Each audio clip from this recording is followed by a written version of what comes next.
Жылғы жылы Мұхтар Әуезов атындағы Қазақ мемлекеттік академиялық драма театр үшін жарқын жаңалықтар мен тамаша естеліктерге толы өтті. Өзінің 89-шы театр маусымы шымылдығын Дулат Исабековтың шығармасымен ашты. Театрды сағынған қалың көрермен 21 қазанда Алаштың ұланы, қазақтың біртуар талантты ақыны Мағжан Жұмабаев өміріне арналған 100 жылдық махаббат драмасын тамашалаған болатын.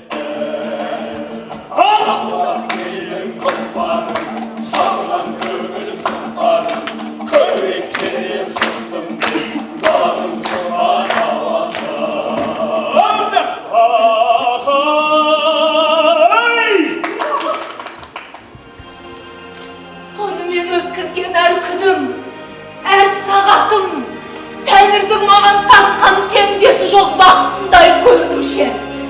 Сол бақытындай, аяқ астынан жоғалтып алатындай, оны білмей мәлім күшменен тартып алатындай ылғида қорқыныш құрсауында ғұмыр кештім.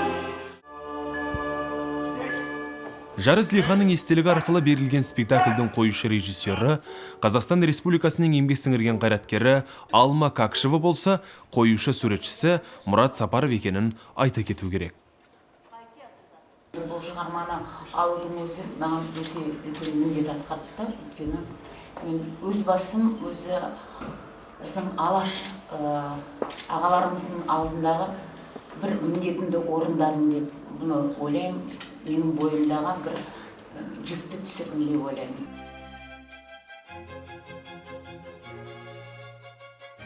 Өнер ордасы маусым бастала салысымен-ақ қоғамдық шараларға да белсене араласты. Мәселен, жыл сайын ұйымдастырылатын театр көктемі Қазақтың мемлекеттік Мұхтар Әуезов атындағы академиялық драма театрының дәстүрлі жаңа қойылымдарының биылғы фестивалі КСРО халық әртісі Сабира Майқанованың 100 жылдығына арналады. Жыл сайын Наурыз мерекесі мен халықаралық театр күні қарсаңында өткізілетін дәстүрлі өнер мерекесі күндері 4 спектакль көрсетіліп, сарапқа салынады. Әуезов театры ғимараты алдында Жас ұлан республикалық қоғамдық ұйымы қатарына Алматы қаласының 8 ауданынан 250 жаңа белсенді оқушы қабылданады. Ант қабылдау кезінде театр әртістері Оразхан Кенебаев, Данагүл Темірсұлтанова, Бекжан Тұрыс, Асылбек Боранбаев, Еркебұлан Дайыров ұйым қатарына жаңадан қабылданған оқушыларға көк галстук тақты. Сондай-ақ Қазақстан Республикасының Жастар одағы сыйлығының лауреаты Шынар Асқарова мен Қазақстан Республикасының еңбек сіңірген қайраткері Азамат Сатыбалды Әл-Фараби атындағы Қазақ ұлттық университетінің журналистика факультетінде болашақ жас тілшілермен кездесіп қайтты. Жүздесу кешінде әртістер түрлі сұрақтарға жауап беріп, өнердегі жаңалықтармен бөліскен болатын. Театр қашанда өз саңлақтарын жұрт алдына насихаттауды, еске алып кейінгі жастарға үлгі етуді ұмытқан емес. Соның бір дәлелі ретінде комедия жанрының хас шебері Қазақ КСР-ның еңбек сіңірген әртісі Гүлзипа Сыздықованы еске алу кешін айтуға болады. Және де республикалық деңгейде аталып өтілген түрлі шаралардың қорытындысы ретінде театр ұлтымыздың біртуар азаматы КСР халық әртісі, қоғам қайраткері Шәкен Аймановты еске алды.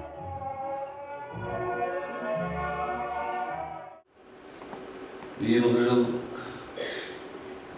ұлы әкеміз, ағамыз Шәкен Айманов пен ұлы анамыз, театрдың анасы, ұлы актриса, менің құдайымдай табынатын Сабира Майқанованың екеуінің 100 жылдығы. Жатқан жері жайлы, топырағы торқа болсын. Біз ол кісіні еш уақытта ұмытпаймыз. Енді осы ағаның жаңағы құрметіне бір ән айтып берейміз.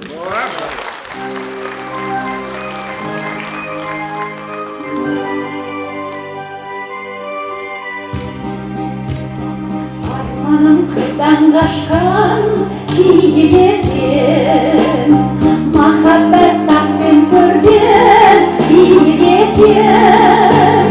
Аймаспан алт айналып кетсе дағы, мен сені өмір бақи сүйіп өтем. Көрдім ғажап көркіңді, көңілім құстай серпілді, жойдым ескі дертімді.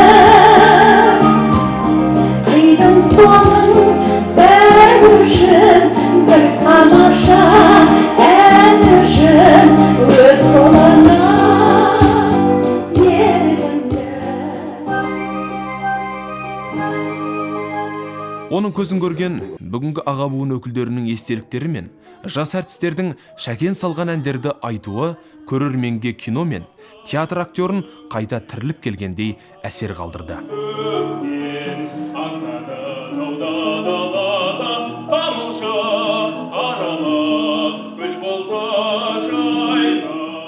Әлемдік классикада атымен еңбегі қалған Теннесси Уильямстың «Шыны хайуанат» автобиографиялық драмасы Алена Қабдешованың алғашқы режиссерлық жұмысы. Автор анасы мен мүгедек қарындасы арқылы өз өмірін бейнелейді.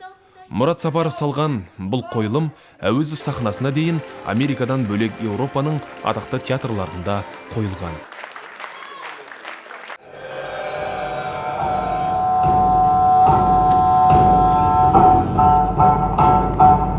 Сонымен қатар, шетелдік режиссер суретшілермен де жұмыс істеуде. Мұхтар Әуезов драма театры өзгелерге үлгі болып келеді.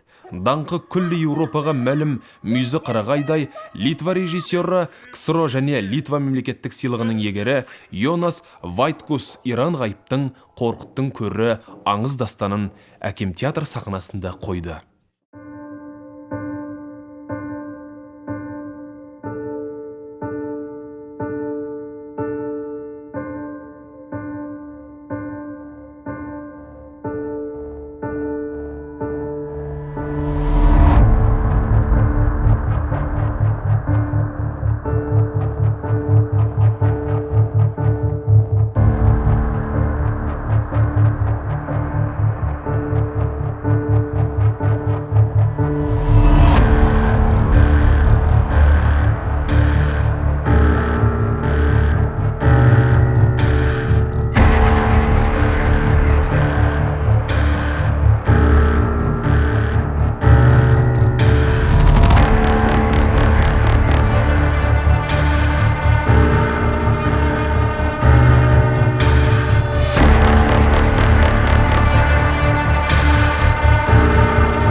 Жыл соңында театр жаңа комедияны жарыққа шығарды.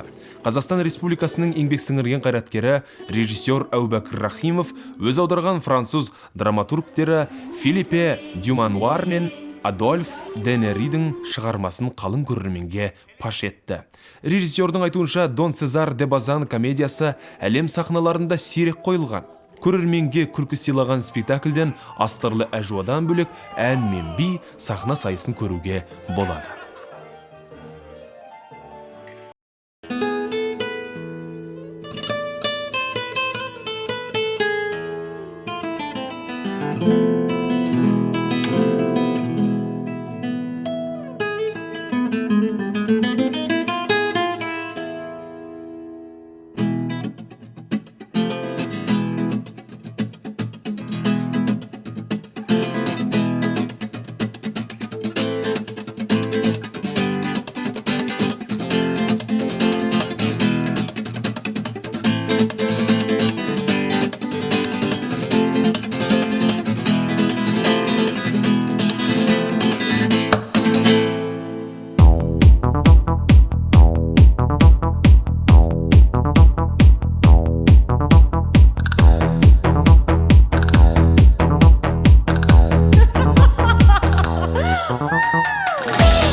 Ұлы Отан соғысы жылдарындағы қазақ әйелдерінің талдағы тіршілігі баяндалған Шерхан Мұртазаның «Ай мен Айша» драмасы жеңістің 70 жылдығына арналған. Сол бір сұрапыл жылдардағы халықтың жағдайын көрерменнің көз алдына әкелетін спектакльдің режиссері Қазақстан Республикасының халық артисі Тұңғышбай Жаманқұлов.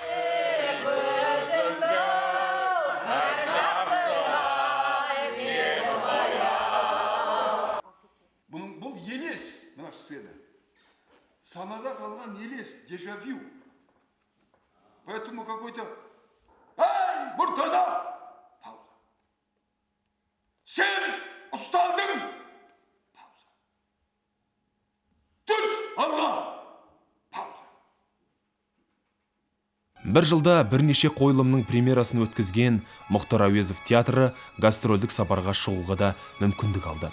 Көктем мезгілі бітер тұста Қызылорда облыстық драма театрында көзі қарақты көрерменді тамсандырып қайтса, күзде көршілес қырғыз еліне жол түсті.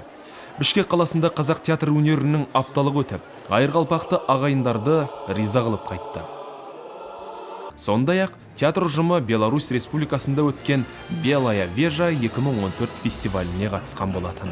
Брест жерінде Бейбарыс Сұлтанды ағылшынша сөйлеткен әртістеріміз жоғары бағаға ие болып, көтеріңкі көңіл күймен елге оралды. I'm from Siberish clan. Of the Kipchak tribe. My name is Bibars. What? My name is Bibars. Театр сахнасында әртүрлі бейнеде жүретін артистерді халықпен жүздестіру мақсатында сырласу клубы ашылып, жұмысын жүргізуде.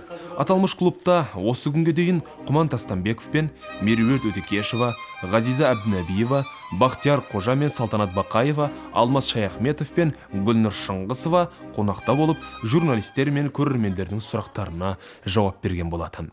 Мен сырласуға келгендеріңізге рахмет. Мүмкіндігінше енді әңгіме дүкен құрайық. Тақырып театр ғой менің білуімше.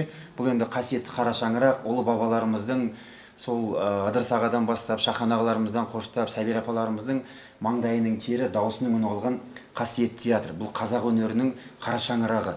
Бұл театрда жұмыс істеу актер үшін ең бақыт. Ең бақыт.